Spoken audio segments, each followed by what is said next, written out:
शायद यही हमारी किस्मत थी। तुम जाओ यहां से। ये कहते हुए आयशा राहुल से दूर जाने लगी। राहुल ने आयशा की आत्मा से कहा, रुको आयशा, ये सब आखिर हुआ कैसे? आयशा ने कहा, बस इतना समझो कि तुम्हारे मकसद के लिए मैंने कुर्बानी दे दी राहुल। अब तुम वो करो जो करने आए हो। मिटा दो इस किताब, विनाश कर दो इस नरक दूत का, और हम सभी आत्माओं को हमेशा के लिए मुक्ति दिला दो राहुल। और तभी नीचे बने पिंजरे से हजारों आत्माएं एक साथ चिल्लाने लगी, हमें मुक्ति चाहिए, हमें मुक्ति चाहिए। पर राहुल के दिमाग में कुछ और चल रहा था। उसे याद आया वो वज्र यंत्र जिसकी मदद से राहुल अपने शरीर में वापस आया था। उस वज्र यंत्र का इस्तेमाल करके आयशा की आत्मा को दोबारा उसके जिस्म में भेजा जाए तो शायद वो जिंदा हो सकती है। राहुल ने हड़बड़ाते हुए आयशा से पूछा, कहाँ है तुम्हारा जिस्म?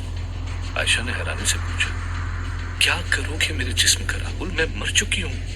राहुल ने कहा, तुम बस ये बताओ कि तुम्हारा जिस्म कहाँ है। एक मौका है हमारे पास दोबारा अपने सपनों को पूरा करने का, मैं वो मौका नहीं खोना चाहता। आयशा ने सोचते हुए कहा, अजंता की सबसे ऊंची चोटी जहां से झरना बहता है, वहीं से कूद के जानी थी। और तभी चमगादड़ों की चीखने की आवाज तेजी से गूंजने लगी। राहुल को डर था कि कहीं इस आवाज से नरकदूत आ गया तो उसका खेल यहीं खत्म हो जाएगा। राहुल के पास वक्त नहीं था ये पूछने का कि क्यों आयशा ने आत्महत्या की। राहुल आयशा की तरफ देखता है, फिर उस किताब की तरफ। एक तरफ उसका प्यार था तो दूसरी तरफ उसकी जिम्मेदारी। और फिर राहुल तुरंत मुड़कर वापस कुंड से बाहर निकलने लगा। तभी आयशा ने आवाज देकर पूछा, राहुल तुम कहाँ जा रहे हो? ये किताब? राहुल ने पलटकर आयशा से कहा, मैं जरूर वापस आऊंगा आयशा, ये किताब भी चलेगी और हम एक भी होंगे, बस मुझ पर भरोसा करो। ये कहते हुए राहुल उस कुंड से बाहर निकल गया। नरकदूत की गुफा से निकलकर राहुल सीधे वज्र यंत्र को लेने निकल पड़ा, जो वहीं पड़ा हुआ था जहां मास्टर ने राहुल की आत्मा दोबारा उसके जिस्म में डाली थी। मास्टर अपने घर में अपनी पुरानी यादों में खोया हुआ था और तभी उसके चूहों ने मिनमिनाना शुरू किया। मास्टर ने उनकी बात सुनकर चौंकते हुए बोला, क्या राहुल वापस आ रहा है? कमिश्नर उस कॉर्पोरेट बिल्डिंग में घुसकर अपनी आंखों की शक्तियों से दीवार के उस पार बैठे एक 55 साल के आदमी को देखता है जिसके सर पर लाल निशान था, और पलक झपकते ही कमिश्नर उस तक पहुंचकर उसके सिर पर दाएं हाथ से पकड़कर जाना चूर कर देता है। कमिश्नर ने नरकदूत के कहे मुताबिक 7 में से 6 लोगों को मार दिया था। अब बचा था तो सिर्फ बाबा अग्निवेश। और तभी बिल्डिंग की खिड़की से कमिश्नर की नजर सड़क पर जाती है जो पुलिस बल से भरी हुई थी। कमिश्नर समझ गया था कि उसका यहां से निकल पाना आसान नहीं होगा। कमिश्नर ने आंख बंद करते हुए नरकदूत से संपर्क किया और कहा, आपने जैसा कहा था मैंने कर दिया, बस अब एक वो बाबा अग्निवेश बचा है जिसका ठिकाना मुझे नहीं पता। नरकदूत ने गहरी आवाज में कहा, तुम उस बाबा को ढूंढ भी नहीं पाओगे, ये आखिरी जान लेने मैं खुद जाऊंगा। नरकदूत अपनी गुफा से बाबा अग्निवेश को ढूंढने निकल चुका था। राहुल भी वज्र यंत्र लिए अजंता की उस पहाड़ी पर पहुंच गया था। अपनी आंखों की शक्तियों से राहुल खाई की गहराई में आयशा का जिस्म ढूंढ ही रहा था कि तभी एक गहरी आवाज उसे पुकारती है, राहुल। राहुल पलट कर देखता है तो मास्टर ठीक उसके पीछे खड़ा था। मास्टर राहुल के हाथ में वज्र यंत्र देख समझ जाता है कि राहुल यहाँ क्या करने आया है। मास्टर राहुल से कहता है, तुमने बहुत बड़ी गलती कर दी राहुल, यहाँ आकर अपने मकसद से तुम्हें भटकना नहीं था। राहुल कहता है, मैंने वही किया जो मुझे ठीक लगा, और तुम ही तो कहते हो मास्टर, कुछ बड़ा हासिल करने के लिए छोटे नुकसान उठाने पड़ते हैं। मास्टर राहुल की तरफ बढ़ते हुए कहता है, इस नुकसान की हमें भारी कीमत चुकानी पड़ सकती है राहुल। अभी भी वक्त है, लौट जाओ गुफा में और ले आओ उस किताब को।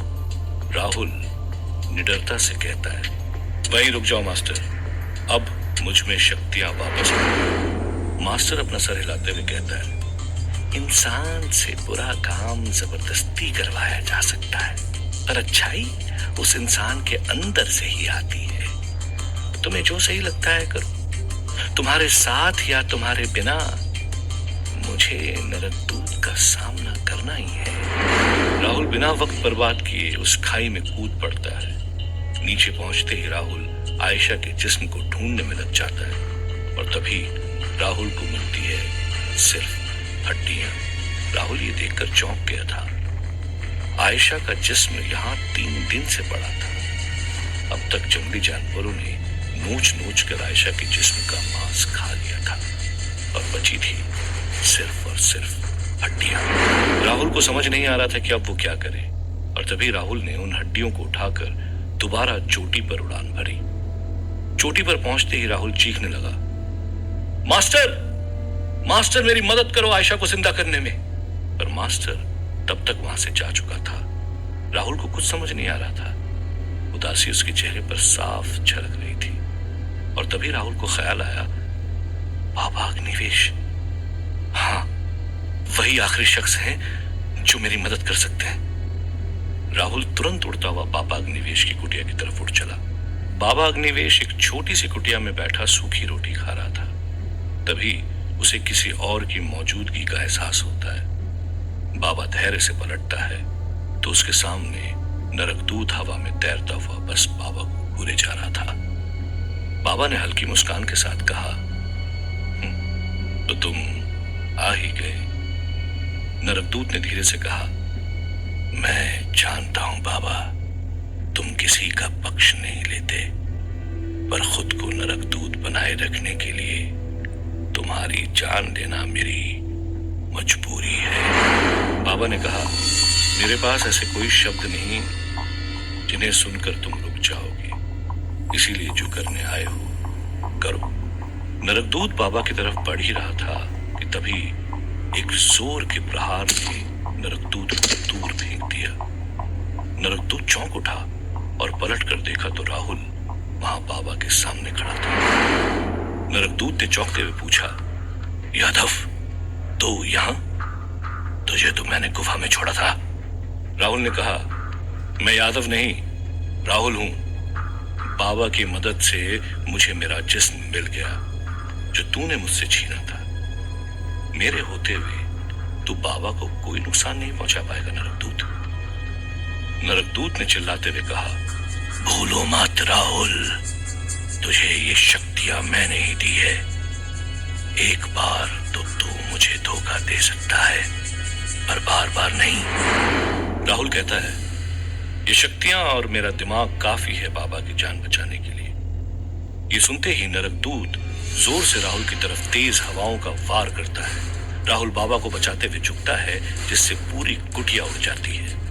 राहुल और नरकदूत अब खुले मैदान में एक दूसरे के सामने थे। वहीं से गुजर रहा एक हवलदार राहुल को पहचान लेता है और वो तुरंत ही नायडू को फोन लगाता है। नायडू ने कमिश्नर को चारों तरफ से घेर लिया था और सड़क पे खड़े पुलिस बल के साथ वो लाउड स्पीकर पे ऐलान करता है, हम जानते हैं कमिश्नर, तुम इसी बिल्डिंग में हो। आज तुम्हारा यहां से बचकर निकल पाना नामुमकिन है, इसलिए बेहतर यही होगा कि तुम खुद को मेरे हवाले कर दो। कमिश्नर ने चीखते हुए कहा, दिन में सपने देखना छोड़ दे नायडू। तभी नायडू का फोन बजता है। नायडू फोन उठाते ही चौंक जाता है और हैरानी से पूछता है, क्या राहुल वहां है? ठीक है, मैं अभी आधी फोर्स वहां भेजता हूं। नायडू तुरंत अपनी आधी टीम को राहुल की तरफ निकलने का ऑर्डर देता है। कमिश्नर जो कॉर्पोरेट बिल्डिंग की छत से ये सब देख रहा था, उसके चेहरे पर हंसी आ जाती है। कमिश्नर सोचता है, आधी फौज जा रही है, असली खेल तो वहीं होगा। पर यहाँ कोई खेल नहीं बल्कि जंग हो रही थी। एक तरफ नरकदूत बाबा अग्निवेश की मौत चाहता था, वहीं राहुल बाबा को किसी भी हाल में बचाना चाहता था। पर राहुल जानता था इस जंग में नरकदूत का पलड़ा भारी है। अगर मास्टर उसके साथ होता तो शायद राहुल के पास जीतने का कोई मौका था। पर तभी नरकदूत ने हवा में आग का गोला बनाकर राहुल की तरफ फेंका। राहुल ने भी पलक झपकते ही धूल से मिट्टी की दीवार बना ली थी जिसने आग को सोख लिया था। बाबा ने राहुल की तरफ देखते हुए कहा, अपना दिमाग इस्तेमाल करो राहुल, अपना दिमाग। राहुल ने चालाकी से कुछ ही दूर से निकल रहे फैक्ट्री के धुएं को अपनी तरफ खींचा और देखते ही देखते पूरा इलाका काले धुएं से भर चुका था। इस धुएं की आड़ में नरकदूत राहुल और बाबा को ढूंढ नहीं पा रहा था। वहीं राहुल बाबा को लेकर एक पेड़ के पीछे छुप गया था। बाबा ने राहुल से धीमी आवाज में पूछा, राहुल तुम वापस क्यों आए? राहुल ने हाफते हुए कहा, बाबा मेरे पास ये वज्र यंत्र है और मेरा प्यार मेरी आयशा की शरीर की हड्डियां। क्या इस वज्र की मदद से आप आयशा की आत्मा को दोबारा उसके जिस्म में ला सकते हैं? बाबा ने सोचते हुए कहा, कठिन तो है पर नामुमकिन नहीं। इसके लिए तुम्हें बाबा अपनी बात खत्म कर पाते उससे पहले ही नरकदूत के एक जोरदार वार ने उस पेड़ के चीथड़े चीथड़े कर दिए। नरकदूत ने राहुल को ढूंढ लिया था। नरकदूत की ताकत से वो काला धुआं छट चुका था, पर तभी राहुल के हाथ में वो वज्र देख नरकदूत चौंक उठा। नरकदूत ने गहरी आवाज में पूछा, ये वज्र आखिर तू चाहता क्या है राहुल? तुझे तो तेरा जिस्म मिल चुका है। राहुल ने बिना कुछ कहे नरकदूत की तरफ वार किया, जो नरकदूत ने बेअसर कर दिया। नरकदूत समझ चुका था राहुल का मकसद। नरकदूत ने राहुल से कहा, तू आयशा की आत्मा को दोबारा जिंदा करना चाहता है। इसका मतलब तू जानता है आयशा की आत्मा उस कुंड में है। तब तो तुझे उस किताब का भी पता चल गया होगा। राहुल ने कहा, हाँ मुझे सब पता चल गया है। नरकदूत ने हंसते हुए कहा, फिर भी तू नादान उसे बचाने आ गया। तू चाहता तो उस किताब को पहले ही। राहुल ने कहा, मास्टर भी यही चाहता था, पर मैं अपनी आयशा को मरते हुए नहीं देख सकता था। मास्टर का नाम सुनते ही नरकदूत चौंक गया और उसने चिल्लाते हुए पूछा, तो इसका मतलब तू और मास्टर मिलके मेरे खिलाफ साजिश कर रहे हैं? मुझसे बहुत बड़ी गलती हो गई। मास्टर तो अब तक मेरी उस गुफा में पहुंच भी चुका होगा। अगर मास्टर के हाथ वो किताब लग गई तो। नरकदूत ये सोच ही रहा था कि तभी पुलिस सायरन बजाते हुए तेज गाड़ियों का जत्था राहुल और नरकदूत की तरफ बढ़ रहा था। नरकदूत जानता था अगर उसने इतने लोगों से लड़ाई में वक्त बर्बाद किया तो मास्टर को समय मिल जाएगा उस किताब को हासिल करने के लिए। गुस्से से गुर्राते हुए नरकदूत ने अपना आखिरी वार बाबा की तरफ किया। बाबा सुन्न हो चुका था, अपनी मौत अपने सामने देखकर कि तभी राहुल उस वार और बाबा के बीच आ गया और सारा दर्द खुद के ऊपर ले लिया। नरकदूत ने गुस्से से हुंकार भरी और वहां से उड़ चला। जाते हुए नरकदूत ने कमिश्नर से संपर्क किया और उसे जल्द से जल्द गुफा में लौटने का आदेश दिया। कमिश्नर ने नरकदूत से संपर्क करते हुए कहा, जैसे आप कहे, मैं जल्दी ही गुफा में पहुंच जाऊंगा। कमिश्नर ने नरकदूत को वचन तो दे दिया था, पर उसे अभी तक यहां से निकलने का रास्ता नहीं मिला था। और तभी कमिश्नर की नजर रास्ते पर रखे पानी के टैंकर पर गई। हंसते हुए कमिश्नर ने अपनी उंगली उठाई और वो टैंकर हवा में धीरे धीरे उड़ने लगा। ये देख सभी पुलिस वाले चौंक उठे। नायडू ने अपनी टीम पर चिल्लाते हुए कहा, अपनी नजर उस बिल्डिंग पर रखो, कमिश्नर जानबूझकर हमें गुमराह कर रहा है। और तभी हवा में उड़ता वो पानी का टैंकर फट जाता है। हजारों लीटर पानी जमीन पर तेजी से गिरता है और कई पुलिस ऑफिसर्स को अपने गांव से बाहर हो जाता है। पूरी पुलिस टीम तितर बितर हो गई। कमिश्नर को मौका मिल गया था वहां से भागने का, पर अपनी ड्यूटी पर अड़े नायडू ने हार नहीं मानी थी। वो कमिश्नर को उस बिल्डिंग से उड़ता हुआ देख जल्दी ही एक बाइक पर बैठकर उसको स्टार्ट करता है और चीते की तरह बाइक चलाते हुए कमिश्नर के पीछे लग जाता है। राहुल नरकदूत के वार से घायल हो चुका था। बाबा ने राहुल की तरफ देखकर कहा, लगता है मेरी जान बचाना तुम्हारी आदत बन चुकी है। राहुल ने दर्द से कराते हुए कहा, बाबा क्या मेरी आयशा की जान बच सकती है? बाबा ने हामी भरते हुए कहा, हाँ, इन हड्डियों और वज्र की मदद से तुम आयशा की आत्मा को दोबारा उसके जिस्म में भेज सकते हो, पर उसके लिए तुम्हें बस उस गुलाब की जरूरत पड़ेगी पर तभी पुलिस फोर्स वहां पहुंचकर राहुल और बाबा को घेर लेते हैं। पुलिस वाला माइक से चिल्लाते हुए कहता है, राहुल, भागने की कोशिश की तो अंजाम अच्छा नहीं होगा। बाबा धीमी आवाज में कहता है, वज्र और गुलाब के फूल को मिलाकर आयशा की हड्डियों पर रखोगे तो आयशा का जिस्म दोबारा इन हड्डियों पर आ जाएगा और उसकी आत्मा खींची चली आएगी। ये कोई मामूली गुलाब नहीं बल्कि दुर्लभ है। तुम्हारी किस्मत अच्छी है, ये फूल अभी मेरी कुटिया में है। और तभी पुलिस वाले राहुल और बाबा की तरफ बेहोश होने वाला स्मोक बम फेंकते हैं, जिसकी वजह से बाबा बेहोश हो जाता है। राहुल उस धुएं का सहारा लेकर पुलिस से छुपता है और अपनी आंखों की शक्तियों से बाबा की उस टूटी हुई कुटिया के चारों तरफ देखने लगता है। और राहुल को उस पूरे इलाके में फूल कहीं दिखाई नहीं देता। तभी राहुल की नजर वहां पड़े एक पत्थर पर पड़ जाती है, जिस पर गुलाब का आकार बना हुआ था। पुलिस बल तेजी से राहुल की तरफ बढ़ रहा था। राहुल बाबा को वहीं पास में लिटाकर कुटिया की तरफ छलांग मारते हुए पत्थर हाथ में लेता है। राहुल जैसे ही अपनी ताकत से उस पत्थर को तोड़ता है तो उसमें से निकलता है एक बेहद खूबसूरत गुलाब का फूल। अब तक राहुल को पुलिस वालों ने घेर लिया था। सैकड़ों बंदूकें राहुल की तरफ तनी हुई थी और तभी राहुल उनकी तरफ हंसते हुए कहता है, आई एम सॉरी, आज नहीं, आज मुझे अपने प्यार को बचाना है। ये कहते ही राहुल तेजी से हवा में उड़ जाता है और पुलिस वाले हमेशा की तरह बस तमाशा देखते रह जाते हैं।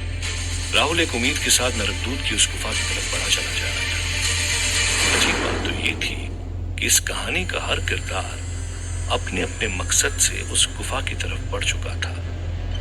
मास्टर, जिसका मकसद था उस किताब को हासिल करना, नरकदूत, जिसका मकसद था अपनी गुफा और उस किताब की रक्षा करना, नायडू, जिसका मकसद था इस अद्भुत गुत्थी की तह तक जाना, राहुल, जिसका मकसद था आयशा को दोबारा जिंदा करना। अब देखना यह था कि कौन है वो किरदार जो अपनी निडरता से अपने मकसद में कामयाब होता है।